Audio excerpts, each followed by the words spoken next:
আসসালামু আলাইকুম ওয়া রাহমাতুল্লাহি ওয়া বারাকাতুহু। আপনারা দেখছিলেন সূর্য ব্লকের নতুন নতুন সিরিজগুলো, যেগুলি অনেক অনেক সুন্দর দেখার মতো, আর দেখলে সবার কাছে ভালো লাগবে, কারণ সবার চোখে পড়ে থাকবে এবং মন ছুঁয়ে যাবে। মানে এমনই সুন্দর জায়গা, দৃশ্য উপভোগ করার মতো, যা সচরাচর এরকম দৃশ্য দেখা যায় না। সো টাপ। এখন বলুন, আপনারা সবাই কেমন আছেন?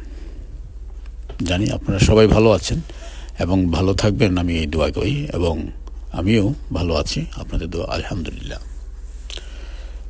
আমাদের ব্রাহ্মণবাড়িয়া যাচ্ছিলাম পুকুর বাড়িতে, পুকুরকে দেখার উদ্দেশ্যে।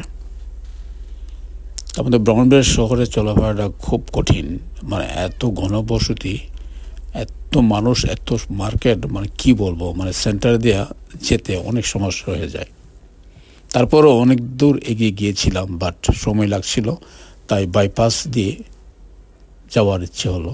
হঠাৎ করে মনে পড়লো যে একটা বাইপাস রাস্তা আছে, চলে এদিকটা যাই। আর এদিকটা ঢুকেই যা দেখতে পেলাম আর কি, প্রাণ জুড়িয়ে গেল, মন ছুঁয়ে গেল আর কি।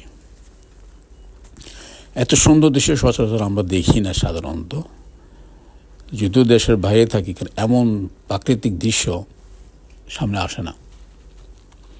এই যে দৃশ্যটা নিজে দেখতেছি, প্লাস আপনাদেরকে আমি দেখাচ্ছি, মানে কী যে ভালো লাগছে। আর আমি একটা অন্যরকম অনুভব করতেছি এই জায়গাটায় এসে আর কি। মানে কি বলবো, আমি বাসায় প্রকাশ করে পাইতেছি না যে কি বলবো, আপনাদের কীভাবে বোঝাবো যে কত ভালো লাগছিল ওই সময়টা আমার কাছে।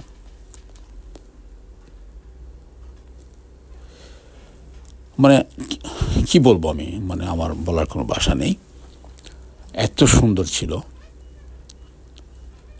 দেখুন কেমন লাগে, দুনো পাশেই পানি আর পানি, মাঝখানে একটি রাস্তা। সেই রাস্তা দিয়ে আমরা ঘুরতে যাই আর কি, সেই রাস্তা দিয়ে যাই, কারণ এটা একটা শর্ট রাস্তা করছে আর কি, যদিও সব দিকে যাওয়া যায়। আর এই দিক যদি যাই, একেবারে কোনো রকম জ্যাম থাকবে না, একেবারে ক্লিয়ার, সুন্দরভাবে যাওয়া যায়, খুব কুইকলি যাওয়া যায় এবং আসাও যায়, সেই জন্য এদিকে যাওয়া। তা খুব ভালোই লাগছিল। দেখেন, দেখার মতো সিনারি, সচরাচর তো দেখা যায় না। যদিও গরম ছিল, বাট হালকা বৃষ্টি পড়েছিল। আর এখানে যাওয়ার পর গরম অনুভব করতে পারি নাই, মানে গরমটা যেমন ছিলই না, এমনই লাগছিল আমার কাছে। কারণ দুনো পাশেই তো পানি, মাঝখানে রাস্তা, মানে দেখার মতো জায়গা। যারা দেখছে তাদের সবার কাছেই ভালো লাগছে। মানে আমরা পুরো পরিবার সবাই গিয়েছিলাম, সবাই জায়গাটা খুব প্রশংসা করেছে, এমন জায়গা। তো ওরা আবারও বলছিল আবার আর কোনো একদিন সময় পেলে চলে আসবো। কিন্তু অ্যাকচুয়ালি হয় কি, দেশে গেলে সময় হয় না যে কোথাও মানে যাওয়া, একটা প্ল্যান করেও যাওয়া যায় না, কারণ অনেক আত্মীয় স্বজন আছে, হঠাৎ করে চলে আসে। একটা আত্মীয় স্বজন চলে আসে যদি দেখার করার উদ্দেশ্যে, সেই সময় আমাদের প্ল্যান থাকলেও সেই প্ল্যান মধ্যে আমরা কাজ করতে পারি না, যাওয়া হয় না, যেতেও পারি না। তো এইভাবেই থেকে যায়, আমাদের মনের ইচ্ছাগুলি পুরোটা পূর্ণ করতে পারি না। দেখেন খুব সুন্দর লাগছে, মানে কি বলবো। আমিও চিন্তা করছি যদি সময় পাই আমি আরেকবার আসবো, দেখি আসতে পারি কি না। যদি আবার আসতে পারি, অবশ্যই আপনাদেরকে কিছু না কিছু শেয়ার করব। আর আমি তো এমনিতেই শেয়ার করার জন্য পাগল, কারণ আমি নিজে যেটা দেখবো আমিও চাই যে আপনারাও দেখুন, আপনাদেরকে দেখানোর উদ্দেশ্য আমার এটাই।